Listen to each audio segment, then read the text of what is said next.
रात का सन्नाटा पूरा गांव घेर चुका था। सड़कों पर किसी की आवाज नहीं सुनाई दे रही थी, सिवाय हवा की धीमी सरसराहट के।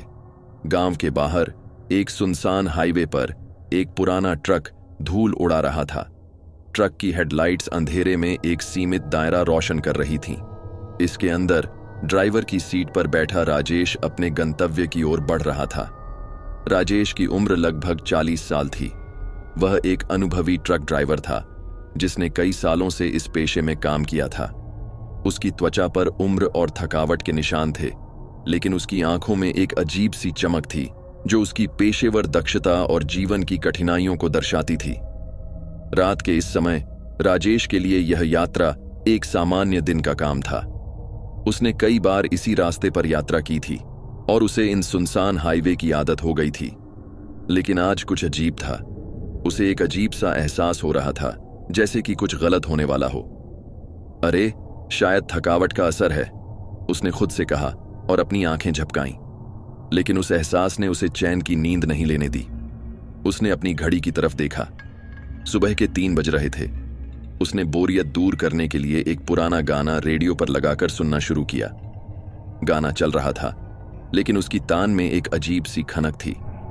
राजेश ने ध्यान दिया कि गाने का स्वर धीरे धीरे बदल रहा था, जैसे कि कोई आहिस्ता से आवाज दे रहा हो। उसने रेडियो की आवाज को ठीक किया, लेकिन गाना वैसे का वैसा ही चला। अब गाने के बोल और सुर उसके समझ से बाहर थे। उसने अपनी आंखों को ध्यान केंद्रित किया और ट्रक के स्टीयरिंग व्हील पर ध्यान दिया। अचानक उसकी नजरें एक अजीब सी लकीर पर पड़ीं जो सड़क पर बन रही थी। यह लकीर बहुत ही असामान्य थी और पूरी सड़क पर फैल रही थी। राजेश ने ट्रक की गति धीमी की और लकीर को ध्यान से देखने लगा।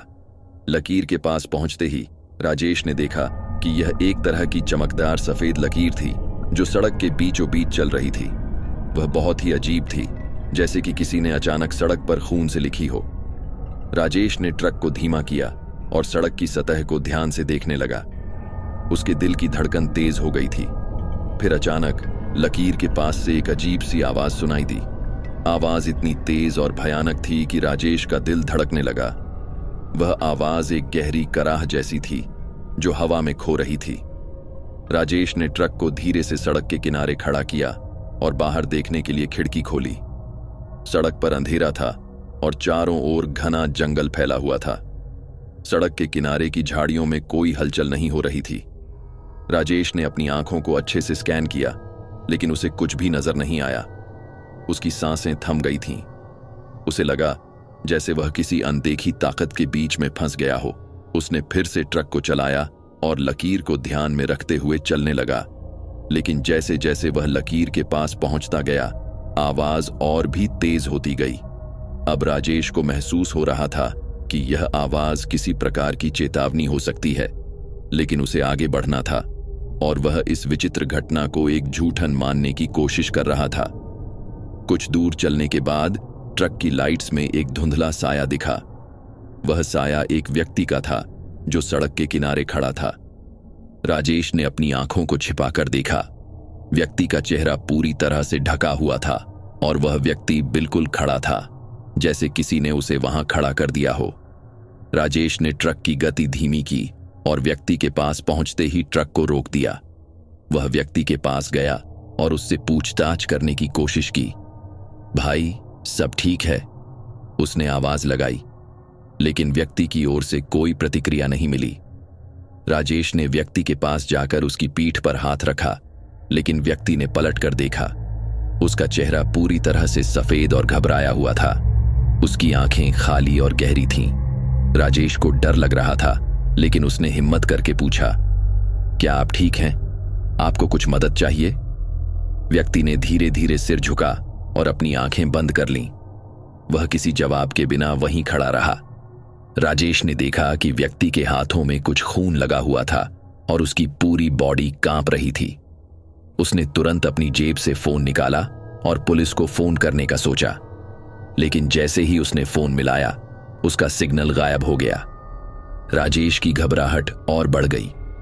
उसने ट्रक में वापस जाकर गाड़ी स्टार्ट की और तेज गति से वहां से निकलने की कोशिश की, लेकिन उसके पीछे व्यक्ति की अजीब सी चुप्पी और खून की लकीर उसके दिमाग में घूम रही थी।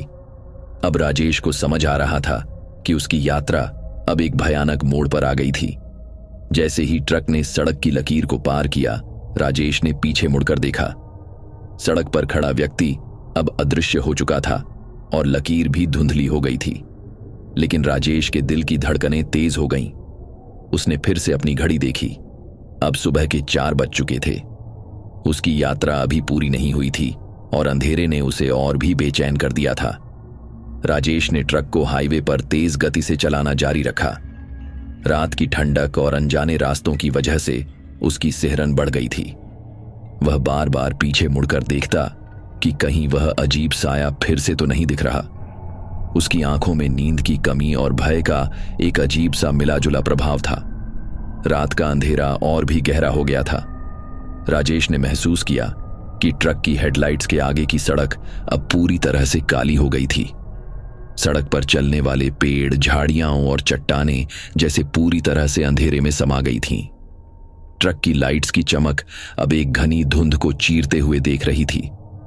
वह अचानक महसूस करता है कि ट्रक की ब्रेक्स खुद ब खुद लग रही हैं। उसे समझ में नहीं आ रहा था कि ऐसा क्यों हो रहा है। ट्रक की गति अचानक धीमी हो गई और उसके इंजन की आवाज भी बदल गई। राजेश ने ब्रेक्स को फिर से जांचा, लेकिन सब कुछ ठीक था।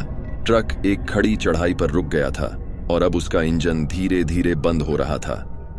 राजेश ने ट्रक को वापस स्टार्ट करने की कोशिश की, लेकिन इंजन ने फिर से आवाज दी। अचानक ट्रक के चारों ओर से अजीब अजीब आवाजें सुनाई देने लगीं। यह आवाजें एक खौफनाक कराह और चीत्कार की तरह लग रही थीं। वह आवाजें बार बार उभर रही थीं, जैसे कोई उसे पुकार रहा हो। राजेश ने अपनी खिड़कियां बंद कर दीं और इंजन को स्टार्ट करने की कोशिश की, लेकिन हर बार वह आवाजें और भी तेज हो जातीं। जब राजेश ने इंजन को फिर से स्टार्ट किया, ट्रक की हेडलाइट्स के नीचे सड़क पर एक नई लकीर दिखाई देने लगी। यह लकीर पहले से कहीं ज्यादा चमकदार और डरावनी थी। लकीर के पास पहुंचते ही राजेश ने देखा कि यह लकीर अब एक अजीब सा आकार ले चुकी थी, जैसे कि कोई भयानक संदेश हो। लकीर के चारों ओर की मिट्टी और सड़क की सतह में भी एक अजीब सा रंग भर गया था। राजेश ने ट्रक को धीरे धीरे लकीर के पास से निकाला, लेकिन उसने देखा कि लकीर के पास एक चमकदार छाया सी बन रही थी। वह छाया धीरे धीरे आकार ले रही थी और एक अनदेखी आकृति की तरह लग रही थी। राजेश की धड़कनें और तेज हो गईं और उसने महसूस किया कि यह आकृति उसकी ओर बढ़ रही है। राजेश ने हेडलाइट्स की दिशा बदल दी और देखा कि सड़क के दूर एक धुंधली आकृति चमक रही थी। वह आकृति धीरे धीरे पास आ रही थी और राजेश की आंखों के सामने आकार ले रही थी। आकृति के आसपास की हवा ठंडी और भारी हो गई थी और राजेश की सांसें घुटने लगीं। आकृति अब पूरी तरह से एक आदमी की तरह लग रही थी, लेकिन उसका चेहरा अजीब और विकृत था। अचानक राजेश की नजरें उस आकृति पर ठहर गईं। वह आकृति अब पूरी तरह से एक आदमी की तरह लग रही थी, लेकिन उसकी आंखें खाली और गहरी थीं। आदमी का चेहरा पूरी तरह से काले धब्बों से ढका हुआ था और उसकी आंखें जैसे अंधेरे में समा गई थीं। राजेश ने धीरे धीरे ट्रक की गति को धीमा किया और आदमी के पास पहुंचते ही ट्रक को रोका। जब राजेश ने आदमी से बात करने की कोशिश की, तो आदमी की आवाज एक गहरी खामोशी में डूबी हुई थी। आदमी ने बिना एक शब्द कहे, केवल एक खौफनाक मुस्कान के साथ राजेश की ओर देखा। उसकी मुस्कान इतनी भयानक थी कि राजेश की रूह कांप उठी। आदमी ने धीरे धीरे अपनी हाथ की अंगुलियों को हिलाया, जैसे कुछ इशारा कर रहा हो, लेकिन राजेश को कुछ समझ में नहीं आया। राजेश ने महसूस किया कि आदमी के चले जाने के बाद सड़क पर अजीब से चिन्ह बन गए हैं। चिन्ह गहरे लाल रंग के थे और वे सड़क पर अलग अलग आकार में बने हुए थे। राजेश ने सोचा कि यह सब कुछ सिर्फ उसकी थकावट का असर हो सकता है, लेकिन चिन्ह इतने अजीब और डरावने थे कि उसने ट्रक को आगे बढ़ाने का फैसला किया। जैसे ही राजेश ने ट्रक को फिर से चलाना शुरू किया, सड़क के चारों ओर की खामोशी और भी घनी हो गई। उसे ऐसा महसूस हो रहा था कि जैसे हर दिशा से एक अनदेखी ताकत उसका पीछा कर रही हो। रात की खामोशी में हर एक छोटी आवाज भी अजीब और भयानक लग रही थी। ट्रक की हेडलाइट्स के सामने की सड़क अब पूरी तरह से अंधेरे में खो गई थी। राजेश की आंखें अब सड़क पर हर छोटी से छोटी चीज को ध्यान से देख रही थीं। उसकी नजरें लगातार इधर उधर घूम रही थीं और वह हर पल डर से कांप रहा था। सड़क पर हर पेड़ और झाड़ी अब उसकी आंखों में एक भयानक साया बनकर उभर रहे थे। उसे लग रहा था कि जैसे हर तरफ से कोई उसे घेर रहा हो। राजेश ने अब महसूस किया कि यह रात केवल एक डरावनी रात नहीं है, बल्कि एक भयानक रहस्य का हिस्सा है।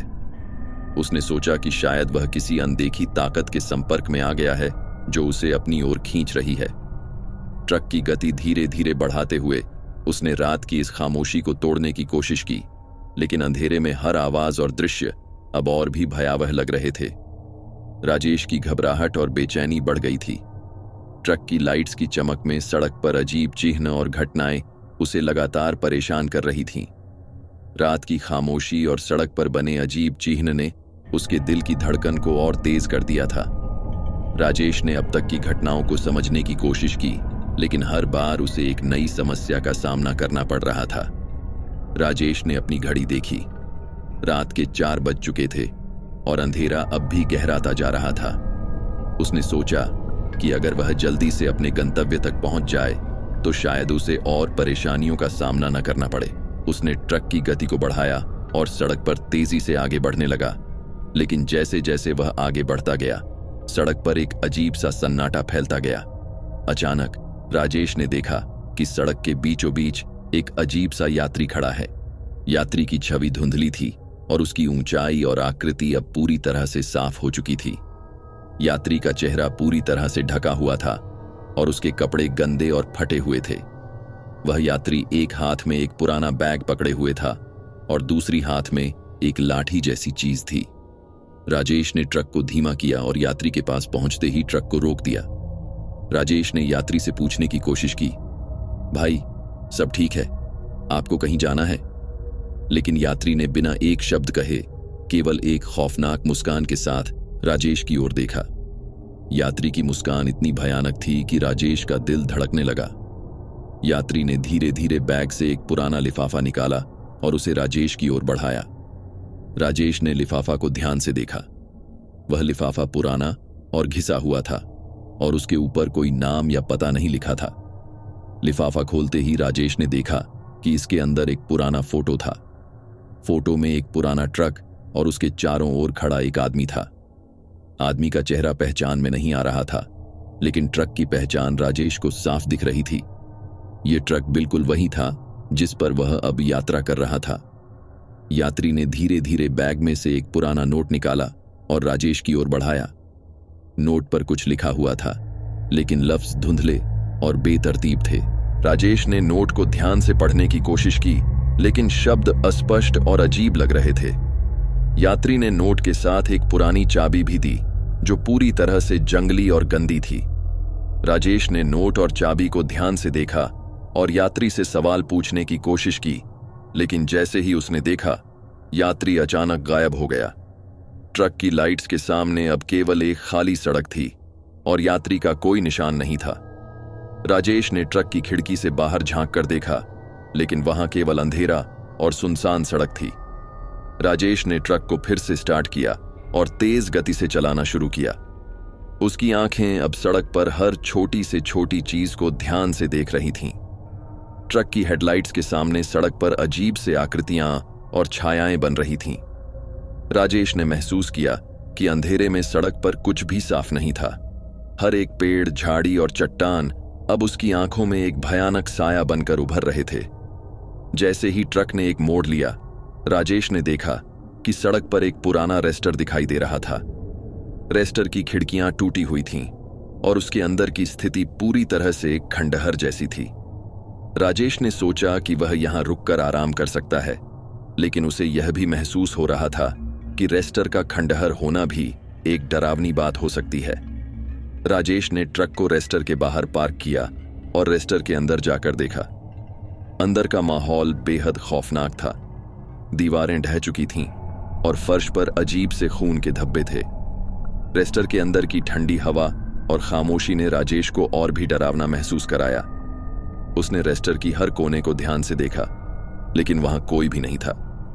राजेश ने रेस्टर के अंदर बैठकर कुछ देर आराम करने की कोशिश की, लेकिन अचानक उसे अजीब सी आवाजें सुनाई देने लगीं। आवाजें एक गहरी कराह और चीत्कार की तरह लग रही थीं। आवाजें लगातार बढ़ रही थीं और राजेश ने महसूस किया कि ये आवाजें उसके आसपास से आ रही थीं। उसने अपने कान बंद करने की कोशिश की, लेकिन आवाजें और भी तेज होती जा रही थीं। राजेश ने सोचा कि वह रेस्टर के अंदर और अधिक समय बर्बाद नहीं कर सकता। उसने रेस्टर की हर जगह को खंगालने का फैसला किया। उसने एक पुरानी किताब पाई जो धूल और गंदगी से ढकी हुई थी। किताब के पन्ने पलटते ही राजेश ने देखा कि उसमें कुछ अजीब और डरावनी तस्वीरें थीं। तस्वीरें एक भयानक दुर्घटना की कहानी बता रही थीं, जिसमें ट्रक की एक दुर्घटना का वर्णन था और उसके बाद रेस्टर में कई लोग मारे गए थे। राजेश ने किताब को ध्यान से पढ़ा और महसूस किया कि यह रेस्टर और सड़क की भयानक कहानी को दर्शाती है। किताब में लिखा था कि रेस्टर का मालिक और उसके कर्मचारी एक रात के दौरान लापता हो गए थे और रेस्टर के अंदर अब उनकी आत्माएं भटकती हैं। राजेश ने किताब को बंद किया और अपने आप को सांत्वना देने की कोशिश की कि यह सब सिर्फ एक पुरानी कहानी हो सकती है। राजेश ने अब महसूस किया कि वह यहां अधिक समय नहीं बिता सकता। उसने जल्दी से रेस्टर को छोड़ा और ट्रक में वापस बैठकर तेजी से हाईवे पर चलने लगा। लेकिन उसके मन में रेस्टर की खौफनाक आवाजें और किताब की डरावनी तस्वीरें घूम रही थीं। उसने सोचा कि शायद वह अभी भी उसी अंधेरे रात की गिरफ्त में है और उसकी यात्रा अभी भी समाप्त नहीं हुई है। राजेश ने ट्रक को तेजी से चलाते हुए हाईवे पर रफ्तार पकड़ ली थी। उसकी आंखों में थकावट और डर का मिला जुला प्रभाव था। पिछली रात की घटनाएं और रेस्टर में बिताया समय अब भी उसके दिमाग में घूम रहे थे। वह जानता था कि अंधेरे में और भी कई रहस्यमय और भयानक घटनाएं हो सकती हैं। उसने सोचा कि शायद यदि वह अपनी मंजिल तक पहुंच जाए तो शांति मिल सकेगी। लेकिन अंधेरा अभी भी उसके आसपास था और उसे एक बार फिर डर का एहसास होने लगा। राजेश की आंखें लगातार सड़क पर बनी अजीब आकृतियों और छायाओं को देख रही थीं। रात की खामोशी गहरी हो गई थी और सड़क पर हर पेड़ और झाड़ी एक भयानक साया बनकर उभर रहे थे। ट्रक की लाइट्स के सामने अब केवल अंधेरे के अलावा कुछ भी साफ नहीं था। अचानक उसे लगा जैसे सड़क पर कुछ अजीब और भयावह हो रहा है। जैसे जैसे ट्रक आगे बढ़ता गया, सड़क पर अचानक एक पुराना टूटा हुआ पुल नजर आया। पुल के किनारे जंग और मलबे से ढके हुए थे और उसकी संरचना पूरी तरह से खंडहर जैसी लग रही थी। राजेश ने महसूस किया कि पुल पर चलना खतरनाक हो सकता है, लेकिन वह मानता था कि उसके अलावा कोई और रास्ता नहीं है। उसने ट्रक को धीमे करके पुल पर चढ़ना शुरू किया। पुल पर चढ़ते ही राजेश ने देखा कि पुल के नीचे एक गहरा और अंधेरा गड्ढा था। गड्ढे के अंदर से एक अजीब सी रोशनी चमक रही थी, जैसे वहां कुछ चमकदार और रहस्यमय चीज हो। उसने ट्रक की हेडलाइट्स की चमक को गड्ढे की ओर डाला और देखा कि गड्ढे के अंदर एक भयानक आकृति खड़ी थी। आकृति का चेहरा पूरी तरह से काले धब्बों से ढका हुआ था और उसकी आंखें खाली और गहरी थीं। राजेश ने गड्ढे की ओर और ध्यान से देखा और महसूस किया कि वहां एक पुराना खंडहर जैसा कक्ष था। कक्ष की दीवारों पर खून के धब्बे और अजीब सी रेखाएं बनी हुई थीं। के अंदर से अजीब अजीब आवाजें आ रही थीं, जैसे कोई कराह रहा हो। राजेश ने सोचा कि शायद यह सब कुछ उसके दिमाग की उपज है, लेकिन अंधेरे में वह और भी डरावना लग रहा था। पुल पर चढ़ने के बाद राजेश ने देखा कि अब सड़क पर अजीब आदमकद आकृतियां बन गई थीं। आकृतियों का रंग काला और भयानक था और वे सड़क के चारों ओर फैली हुई थीं। आकृतियों के पास जाकर राजेश ने महसूस किया कि ये आकृतियां धीरे धीरे उसकी ओर बढ़ रही थीं।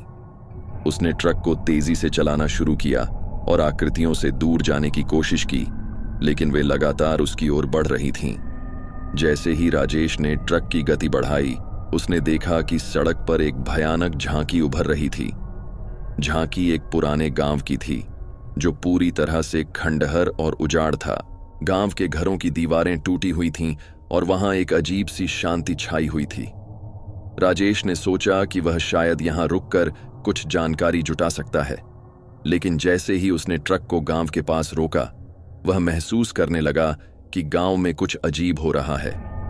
राजेश ने गांव में कदम रखा और देखा कि गांव की गलियां पूरी तरह से खाली और सुनसान थीं। उसने हर घर के दरवाजे और खिड़कियां जांची, लेकिन सब कुछ बंद और खंडहर जैसा था। गांव के बीचों बीच एक पुराना मंदिर था, जिसकी दीवारें पूरी तरह से टूटी हुई थीं और उसके चारों ओर खून के धब्बे थे। मंदिर के अंदर जाकर राजेश ने देखा कि वहां कुछ अजीब सी मूर्तियां रखी हुई थीं, जिनकी आंखें चमक रही थीं। राजेश ने मंदिर की मूर्तियों को ध्यान से देखा और महसूस किया कि मूर्तियां वास्तव में पुरानी आत्माओं की तरह लग रही थीं। मूर्तियों की आंखें चमक रही थीं और उनके चेहरे पर अजीब सी मुस्कान थी। जैसे ही राजेश ने मूर्तियों को छूने की कोशिश की, एक अजीब सी ऊर्जा का एहसास हुआ। मंदिर के अंदर की हवा ठंडी और भारी हो गई थी और राजेश ने महसूस किया कि कुछ भयानक हो सकता है। मंदिर में राजेश को अचानक अजीब सी आवाजें सुनाई देने लगीं। आवाजें एक गहरी कराह और चीत्कार की तरह लग रही थीं। राजेश ने महसूस किया कि आवाजें उसके आसपास से आ रही थीं और जैसे वह उन्हें सुनने के लिए मजबूर हो रहा था। आवाजों के बीच में उसने एक घबराहट और भय का अनुभव किया और सोचा कि वह यहां और अधिक समय नहीं बिता सकता। राजेश ने मंदिर के अंदर और भी अधिक खोज की और पाया कि वहां एक पुराना पुस्तकालय था। पुस्तकालय में रखी किताबें पुरानी और धूल से भरी हुई थीं। उसने एक किताब खोली और उसमें लिखा हुआ पाया कि यह गांव एक बार एक भयानक घटना का हिस्सा था। किताब में बताया गया था कि गांव के लोग एक रात अचानक लापता हो गए थे और उनके साथ कुछ अजीब और भयानक घटनाएं हुई थीं। गांव के लोग अब अपनी आत्माओं के रूप में यहां भटक रहे थे। राजेश ने सोचा कि अब तक की घटनाएं केवल एक अजीब संयोग हो सकती हैं, लेकिन किताब की कहानी ने उसे और भी डरा दिया था। उसने महसूस किया कि शायद वह इस गांव की आत्माओं के संपर्क में आ गया है और उसके लिए यहां से बाहर निकलना मुश्किल हो सकता है। ट्रक में वापस लौटते हुए उसने रात की खामोशी और भयानक घटनाओं को अपनी यादों में समेट लिया। राजेश ने रात के अंधेरे में एक सुनसान सड़क पर ट्रक चलाते हुए खुद को काफी थका हुआ महसूस किया। उसके मन में गांव की भयानक घटनाएं और उस रात की आवाजें लगातार गूंज रही थीं।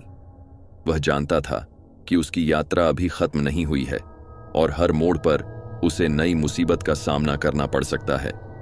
उसका मन अब अंधेरे में छिपी आत्माओं के खेल की सोच में खोया हुआ था और वह समझ नहीं पा रहा था कि उसके साथ वास्तव में क्या हो रहा है। सड़क पर गाड़ी चलाते हुए राजेश ने देखा कि अब उसके सामने एक और पुराना खंडहर आ रहा था। यह एक पुराना होटल था, जिसकी दीवारें पूरी तरह से खंडहर और उखड़ी हुई थीं। होटल के बाहर एक पुरानी नीलामी की पर्ची चिपकी हुई थी, जिस पर लिखा था, भूतिया होटल, नीलामी के लिए उपलब्ध। राजेश ने सोचा कि यह होटल भी उसकी यात्रा का एक हिस्सा हो सकता है और उसने ट्रक को धीरे धीरे होटल के पास रोका। राजेश ने होटल के अंदर कदम रखा। अंदर की हवा ठंडी और भारी थी और अंधेरा हर ओर फैला हुआ था। होटल के फर्श पर टूटे हुए कांच और गंदगी बिखरी हुई थी। उसने देखा कि होटल के लाउंज में एक पुराना चेस बोर्ड रखा हुआ था और उसके पास कई पुरानी तस्वीरें पड़ी थीं। तस्वीरों में होटल के पुराने मालिक और कुछ अजनबी लोग थे, जिनके चेहरे अजीब और रहस्यमय लग रहे थे। राजेश ने चेस बोर्ड पर ध्यान दिया। बोर्ड पर कई चालें खेली गई थीं और प्यादे और घोड़े की मूवमेंट्स अब भी बोर्ड पर स्पष्ट थीं। अचानक उसने देखा कि एक प्यादा अपने आप बढ़ने लगा। राजेश ने इसे केवल उसकी आंखों की धोखा समझा, लेकिन प्यादे का हिलना जारी रहा। चेस बोर्ड का खेल अब जीवंत हो गया था और प्यादे की चालें एक भयानक संदेश भेज रही थीं। राजेश ने महसूस किया कि होटल के अंदर से अजीब सी आवाजें सुनाई देने लगी हैं। आवाजें एक महिला की थीं, जो रो रही थी। उसने आवाज के स्रोत की खोज शुरू की और पाया कि आवाज एक पुराने कमरे से आ रही थी। कमरे का दरवाजा धूल और जाले से ढका हुआ था। राजेश ने दरवाजा खोला और देखा कि कमरे के अंदर एक पुराना बिस्तर और एक टूटी हुई तस्वीर रखी हुई थी। तस्वीर में एक महिला और 2 बच्चे थे, जो खुश दिखाई दे रहे थे, लेकिन उनकी आंखें एक अजीब सी बेचैनी को दर्शा रही थीं। राजेश ने कमरे में और अधिक खोज की और पाया कि एक पुराना डायरी पड़ी हुई थी। डायरी में लिखा था कि होटल के मालिक ने अपने परिवार के साथ एक भयानक हादसा झेला था। उनकी आत्माएं अब होटल में भटक रही थीं और हर रात वे नए मेहमानों को अपनी पीड़ा का एहसास कराती थीं। डायरी में यह भी लिखा था कि अगर कोई मेहमान होटल में रात बिताए तो वह आत्माएं अधिक सक्रिय हो जाती हैं और उन्हें किसी भी हाल में भागने नहीं देती। राजेश ने डायरी पढ़ी और महसूस किया कि उसके लिए अब और भी खतरनाक हो सकता है। उसने जल्दी से होटल से बाहर निकलने का फैसला किया और ट्रक की ओर लौटने लगा।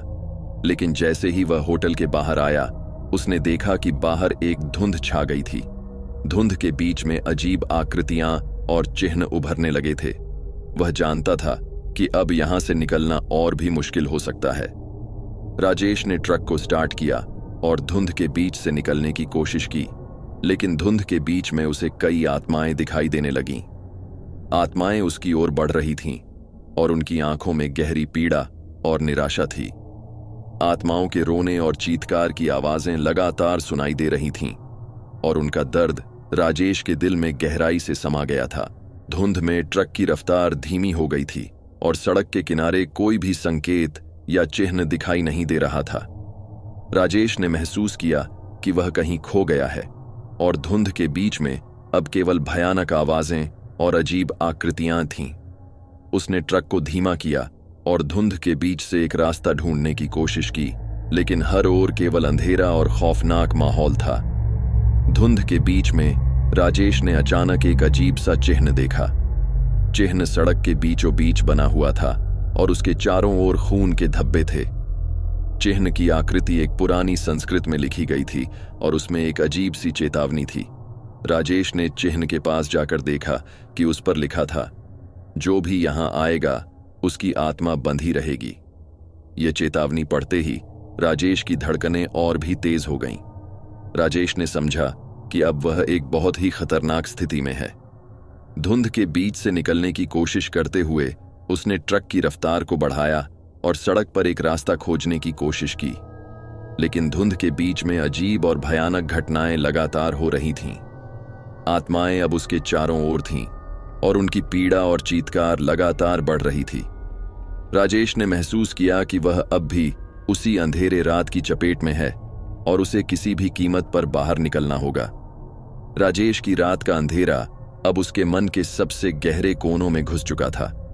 धुंध के बीच, जहां ट्रक की लाइट्स केवल गहरे अंधकार को उजागर कर रही थीं, उसकी आत्मा पर एक भारी बोझ पड़ा हुआ था।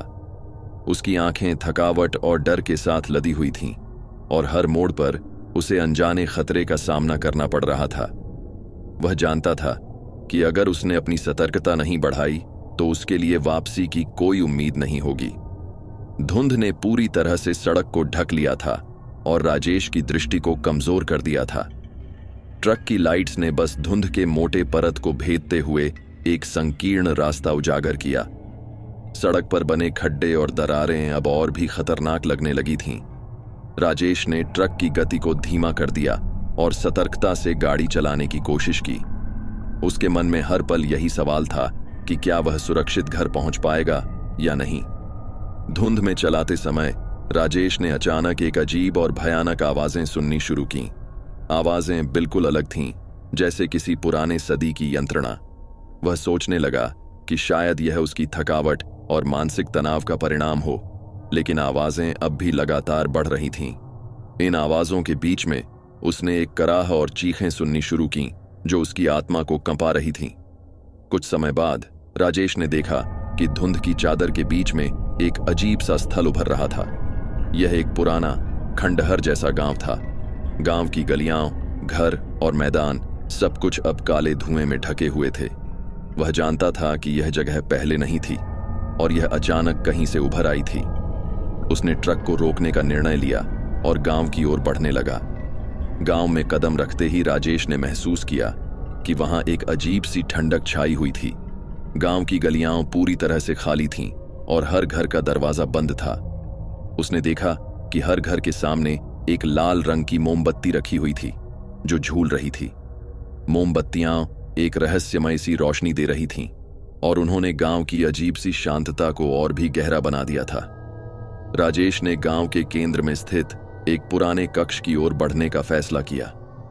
कक्ष का दरवाजा भी बंद था, लेकिन राजेश ने उसे धक्का देकर खोला। अंदर का दृश्य भयानक था। चारों ओर पुराना सामान और गंदगी फैली हुई थी। कक्ष के बीच में एक बड़ा चेस बोर्ड रखा हुआ था और उसके चारों ओर अजीब सी मूर्तियां रखी हुई थीं। मूर्तियों की आंखें चमक रही थीं और उनके चेहरों पर एक अजीब सी मुस्कान थी। राजेश ने चेस बोर्ड पर ध्यान दिया। बोर्ड पर कई चालें खेली गई थीं और प्यादे और घोड़े की मूवमेंट्स अब भी बोर्ड पर स्पष्ट थीं। अचानक उसने देखा कि एक प्यादा अपने आप बढ़ने लगा। यह दृश्य उसके मन में गहरे डर और असुरक्षा का संकेत था। प्यादे की चालें एक भयानक भविष्य की ओर इशारा कर रही थीं और राजेश ने महसूस किया कि वह किसी बड़े खेल का हिस्सा बन चुका है। राजेश ने महसूस किया कि चेस बोर्ड पर खेली गई चालें किसी रहस्यमय भविष्यवाणी का हिस्सा हो सकती हैं। उसने बोर्ड की गहराई में झांकने की कोशिश की और पाया कि वहां एक पुराना मैप छिपा हुआ था। मैप पर कुछ अजीब सी रेखाएं और चिन्ह बने हुए थे जो किसी खोए हुए खजाने या रहस्यमय स्थान की ओर इशारा कर रहे थे। राजेश ने मैप को ध्यान से देखा और महसूस किया कि यह गांव की एक गहरी गुफा की ओर इशारा कर रहा था। राजेश ने गुफा की ओर बढ़ने का निर्णय लिया और गांव के बाहर की ओर रवाना हो गया। धुंध अब भी चारों ओर फैली हुई थी और गुफा का स्थान ढूंढना कठिन था। अंततः उसने गुफा के मुख को देखा, एक अंधेरे और संकरे प्रवेश द्वार के रूप में। गुफा का प्रवेश द्वार काले पत्थरों से ढका हुआ था और उसके चारों ओर अजीब से चिन्ह बने हुए थे। राजेश ने गुफा के अंदर कदम रखा और देखा कि वहां अजीब और भयानक दृश्य थे। गुफा की दीवारों पर खून के धब्बे और अजीब सी रेखाएं बनी हुई थीं। गुफा के भीतर एक पुराना मंदिर था जिसमें एक भयानक मूर्ति रखी हुई थी। मूर्ति का चेहरा पूरी तरह से काले धब्बों से ढका हुआ था और उसकी आंखें खाली और गहरी थीं। जैसे ही राजेश ने मूर्ति के पास कदम रखा, एक अजीब सी ऊर्जा का एहसास हुआ। मूर्ति की आंखें चमकने लगीं और गुफा में अजीब सी हवा बहने लगी। राजेश ने महसूस किया कि मूर्ति ने गुफा के वातावरण को पूरी तरह से बदल दिया है। मूर्ति की आंखें अब उसे घूर रही थीं और उसने देखा कि गुफा की दीवारों पर एक नया चिन्ह उभर रहा था। गुफा में राजेश को अचानक अजीब सी आवाजें सुनाई देने लगीं। आवाजें एक गहरी कराह और चीत्कार की तरह लग रही थीं। उसने महसूस किया कि आवाजें गुफा की दीवारों से आ रही थीं और जैसे वह उन्हें सुनने के लिए मजबूर हो रहा था। आवाजों के बीच में उसने एक घबराहट और भय का अनुभव किया और सोचा कि वह यहां और अधिक समय नहीं बिता सकता। राजेश ने मूर्तियों को ध्यान से देखा और पाया कि वे धीरे धीरे उसकी ओर बढ़ रही थीं। मूर्तियों की आंखें चमक रही थीं और उनकी मुस्कान अब एक भयानक हंसी में बदल गई थी। मूर्तियों के पास जाकर उसने महसूस किया कि वे उसे अपने साथ ले जाने की कोशिश कर रही थीं। राजेश ने तेजी से गुफा से बाहर निकलने की कोशिश की, लेकिन मूर्तियां अब उसे घेर चुकी थीं। राजेश ने गुफा से बाहर निकलने का प्रयास किया, लेकिन रास्ता अब और भी भयानक लगने लगा था। धुंध के बीच में उसने देखा कि सड़क पर एक भयानक चिन्ह बना हुआ था। चिन्ह की आकृति एक पुरानी संस्कृत में लिखी गई थी और उसमें एक अजीब सी चेतावनी थी। राजेश ने चिन्ह के पास जाकर देखा कि उस पर लिखा था, जो भी यहां आएगा उसकी आत्मा बंधी रहेगी। ये चेतावनी पढ़ते ही राजेश की धड़कनें और भी तेज हो गईं। राजेश ने समझा कि अब वह एक बहुत ही खतरनाक स्थिति में है। गुफा से बाहर निकलने की कोशिश करते हुए उसने ट्रक की रफ्तार को बढ़ाया और सड़क पर एक रास्ता खोजने की कोशिश की, लेकिन धुंध के बीच में अजीब और भयानक घटनाएं लगातार हो रही थीं। आत्माएं अब उसके चारों ओर थीं और उनकी पीड़ा और चीत्कार लगातार बढ़ रही थी। राजेश ने महसूस किया कि वह अब भी उसी अंधेरे रात की चपेट में है और उसे किसी भी कीमत पर बाहर निकलना होगा। राजेश ने ट्रक की रफ्तार बढ़ा दी थी, लेकिन धुंध और अंधेरे ने उसकी राह को और भी कठिन बना दिया था। उसके मन में गुफा और वहां की आत्माओं का खौफ गहरा बैठ चुका था। अब उसकी स्थिति इतनी खराब हो गई थी कि हर पल उसे महसूस हो रहा था कि वह किसी रहस्यमय खेल का शिकार हो चुका है। उसका दिल तेजी से धड़क रहा था और उसकी आंखें थकी हुई थीं।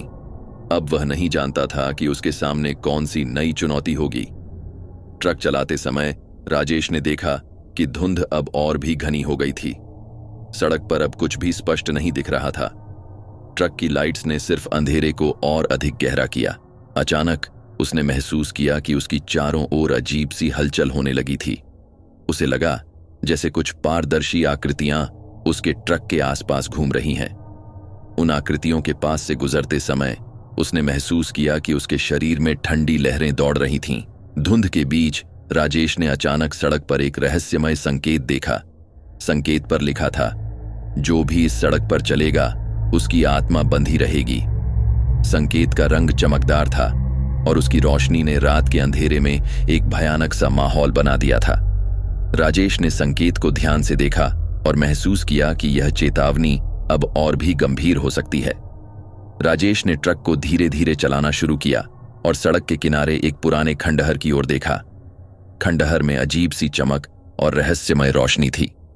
वह जानता था कि यह खंडहर उसके लिए एक नई चुनौती हो सकती है। ट्रक को खंडहर के पास ले जाकर उसने खंडहर के भीतर जाने का फैसला किया। खंडहर के भीतर कदम रखते ही राजेश ने देखा कि अंदर का दृश्य पूरी तरह से भयानक था। खंडहर के भीतर हर चीज पुरानी और टूट फूट वाली थी। दीवारों पर खून के धब्बे और अजीब सी आकृतियां बनी हुई थीं। खंडहर के बीच में एक बड़ा अंधेरा कक्ष था जिसमें एक पुराना ताबूत रखा हुआ था। ताबूत पर एक अजीब सा चिन्ह था जो किसी प्राचीन भाषा में लिखा हुआ था। राजेश ने ताबूत के पास जाकर देखा कि ताबूत का ढक्कन थोड़ा हिल रहा था। उसके अंदर से एक अजीब सी गंध आ रही थी जो एक मृतक के शव की गंध जैसी लग रही थी। जैसे ही उसने ताबूत को खोलने की कोशिश की, एक भयानक चीख उसकी कानों में गूंज गई। ताबूत का ढक्कन खुलते ही एक काले धुएं का बादल बाहर आया और खंडहर के अंदर छा गया। राजेश ने देखा कि धुएं में कुछ पारदर्शी आकृतियां उभरने लगी थीं जो अजीब सी आवाजें कर रही थीं। राजेश ने देखा कि धुएं के बीच एक अजीब सी बैठक हो रही थी। आत्माएं चारों ओर जमा हो गई थीं और उनकी आवाजें एक भयानक मंत्र का पाठ कर रही थीं। आत्माओं की आंखें चमक रही थीं और उनकी बातें एक रहस्यमय भाषा में हो रही थीं। राजेश ने महसूस किया कि ये आत्माएं किसी खौफनाक योजना को लागू करने की कोशिश कर रही थीं और वह इसका हिस्सा बन चुका था। जैसे जैसे राजेश ने खंडहर के अंदर गहराई से जांच की, उसने देखा कि खंडहर में एक पुराना पुस्तकालय भी था। पुस्तकालय में कई पुरानी और धुंधली किताबें रखी हुई थीं। एक किताब जो विशेष रूप से काले रंग की थी ने उसकी निगाह को खींच लिया। राजेश ने किताब को खोलने का निर्णय लिया और देखा कि उसमें आत्माओं और प्राचीन जादू की विधियों के बारे में लिखा हुआ था। किताब के पन्नों पर खून के धब्बे थे और हर शब्द में एक भयानक चेतावनी छिपी हुई थी। राजेश ने किताब में पढ़ा कि आत्माओं को शांत करने और उनकी ताकत को नियंत्रित करने के लिए एक पुरानी बलि की विधि का प्रयोग किया जाता था। इस विधि में एक खास प्रकार की बलि दी जाती थी जिसे आत्माओं को शांत करने और उनकी ताकत को नियंत्रित करने के लिए उपयोग किया जाता था। बलि के लिए एक पुरानी विधि को लागू करने के लिए एक खास प्रकार की धातु की तलवार और एक प्राचीन अंगूठी की जरूरत होती थी। राजेश ने देखा कि किताब में बलि के लिए उपयोग किए जाने वाले सामानों की सूची दी गई थी। उसने महसूस किया कि इस बलि की विधि को लागू करने के लिए उसे खंडहर के भीतर छिपे हुए सामानों को इकट्ठा करना होगा। उसने खंडहर के विभिन्न हिस्सों की जांच की और एक प्राचीन तलवार और अंगूठी को ढूंढ निकाला। दोनों सामान खंडहर के एक गुप्त कोने में छिपे हुए थे और उनके आसपास एक अजीब सी ऊर्जा थी। राजेश ने बलि की तैयारी पूरी कर ली और खंडहर के कक्ष में वापस आया। जैसे ही उसने बलि की विधि को लागू करना शुरू किया, आत्माएं चारों ओर इकट्ठा हो गईं और एक भयानक हंसी करने लगीं। आत्माओं की हंसी और चीखें अब और भी तेज हो गई थीं और राजेश ने महसूस किया कि वह एक भयानक खेल का हिस्सा बन चुका है। आत्माएं बलि की विधि का पालन करने में बाधा डालने लगीं और राजेश ने महसूस किया कि उसके लिए बाहर निकलना अब और भी मुश्किल हो गया है। बलि की विधि के दौरान राजेश ने देखा कि आत्माएं एक अजीब सी प्रक्रिया में शामिल हो रही थीं। आत्माएं धीरे धीरे एक नई ऊर्जा प्राप्त करने लगीं और उनकी ताकत अब और भी बढ़ गई थी। राजेश ने महसूस किया कि आत्माएं अब उसे पूरी तरह से घेर चुकी हैं और वह अब उनकी चपेट में है। उसने बलि की विधि को पूरा करने की कोशिश की, लेकिन आत्माएं अब और भी खतरनाक हो गई थीं। राजेश ने महसूस किया कि बलि की विधि अब उसे पूरी तरह से नियंत्रित कर रही है। आत्माएं अब उसकी आत्मा को अपनी ताकत से नियंत्रित करने की कोशिश कर रही थीं। राजेश ने अंततः आत्माओं के सामने आत्मसमर्पण कर दिया और महसूस किया कि वह अब उनके साम्राज्य का हिस्सा बन चुका है। उसकी आत्मा अब अंधेरे और भयानक दुनिया में बंधी हुई थी और उसकी वापसी की कोई उम्मीद नहीं थी। राजेश की आत्मा अब अंधेरे और खौफनाक शक्ति के अधीन थी। खंडहर में अजीब घटनाओं और भयानक ताकतों का सामना करते हुए वह अब पूरी तरह से भ्रमित और डर के साए में था। बलि की विधि ने उसके भीतर एक खतरनाक ऊर्जा को जन्म दिया था और आत्माएं अब उसकी आत्मा को पूरी तरह से नियंत्रित कर रही थीं। हर दिशा में अंधकार का साम्राज्य था और राजेश अब इसके जाल में पूरी तरह से फंस चुका था। राजेश ने महसूस किया कि खंडहर की स्थिति अब और भी भयावह हो गई थी। खंडहर की दीवारें अब और भी टूट फूट गई थीं और उनमें से काले धुएं की लहरें उठ रही थीं। खंडहर के भीतर हर चीज अब भयानक हो गई थी। मूर्तियां, चित्र और पुरानी वस्तुएं सभी अब आत्माओं की शक्ति से प्रभावित हो चुकी थीं। दीवारों पर खून के धब्बे और रहस्यमय चिन्ह अब और भी चमकदार और खतरनाक लग रहे थे। राजेश ने देखा कि खंडहर में आत्माओं की संख्या लगातार बढ़ती जा रही थी। आत्माएं अब हर ओर बिखरी हुई थीं और उनकी आवाजें एक भयानक मंत्र का पाठ कर रही थीं। आत्माओं की आंखें चमक रही थीं और उनकी आंखों में एक रहस्यमय आभा थी।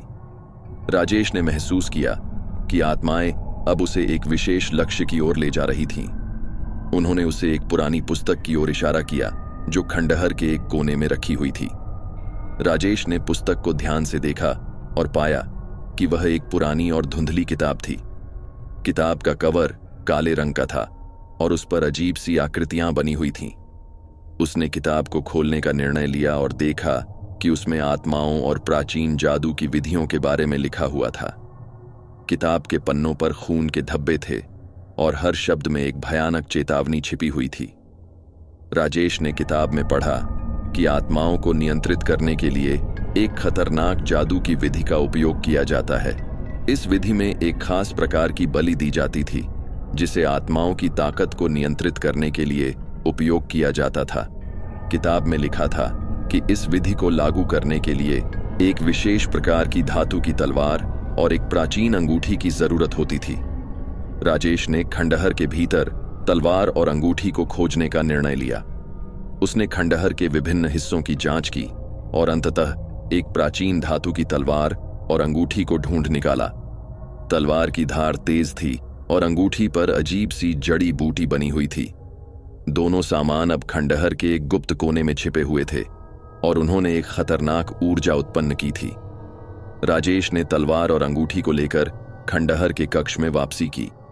जैसे ही उसने जादू की विधि को लागू करने की कोशिश की, आत्माएं चारों ओर इकट्ठा हो गईं और एक भयानक हंसी करने लगीं।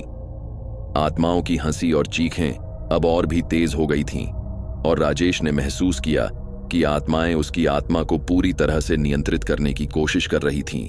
आत्माएं अब उसकी चेतना में घुसपैठ कर रही थीं और उसके डर को बढ़ा रही थीं। जैसे जैसे राजेश ने जादू की विधि को लागू किया, आत्माओं की शक्ति अब और भी बढ़ गई थी। आत्माओं की ताकत ने खंडहर के वातावरण को पूरी तरह से बदल दिया था। खंडहर में अजीब सी आवाजें गूंज रही थीं और हर दिशा में अंधकार फैल गया था। आत्माएं अब उसकी आत्मा को पूरी तरह से बंधक बना चुकी थीं और उसने महसूस किया कि उसकी चेतना अब एक खतरनाक खेल का हिस्सा बन चुकी है।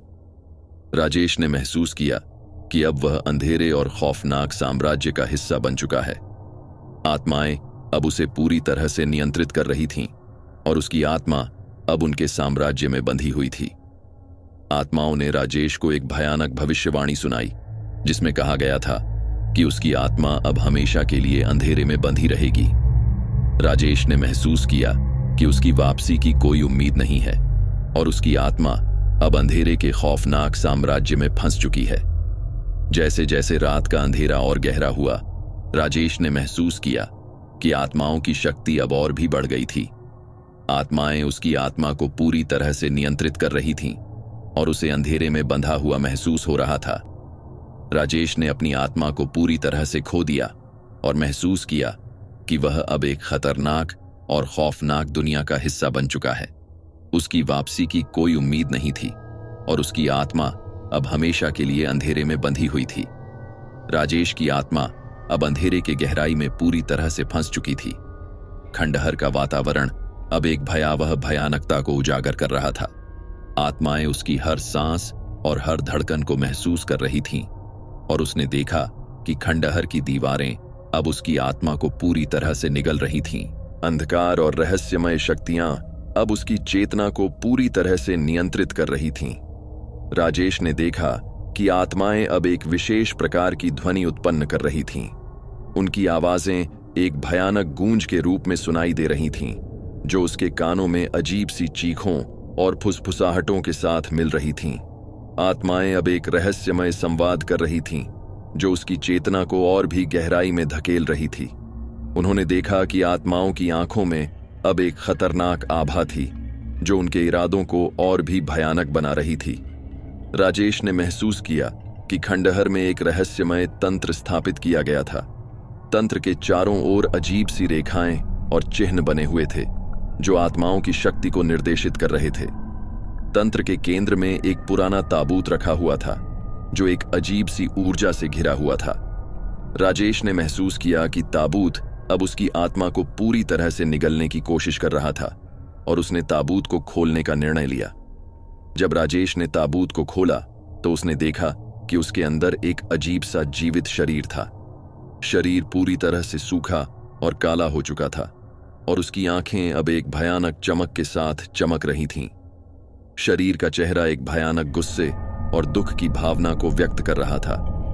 राजेश ने महसूस किया कि यह शरीर किसी पुराने जादूगर या शक्तिशाली आत्मा का हो सकता है, जो अब उसकी आत्मा को निगलने के लिए तैयार था। जैसे ही ताबूत खुला, आत्माएं एक भयानक और खौफनाक हमला शुरू कर दी। उन्होंने राजेश को चारों ओर से घेर लिया और उसकी आत्मा को पूरी तरह से नियंत्रित करने की कोशिश की। आत्माएं अब एक खतरनाक मंत्र का जाप कर रही थीं, जो उसकी चेतना को और भी गहराई में धकेल रहा था। राजेश ने महसूस किया कि उसकी आत्मा अब पूरी तरह से अंधकार के अधीन हो चुकी थी, और वह अब पूरी तरह से आत्माओं के नियंत्रण में था। राजेश ने महसूस किया कि अब अंधेरे का साम्राज्य पूरी तरह से उसकी आत्मा को निगल चुका था। आत्माएं अब उसकी चेतना में पूरी तरह से घुसपैठ कर चुकी थीं, और उसने महसूस किया कि उसकी वापसी की कोई उम्मीद नहीं थी।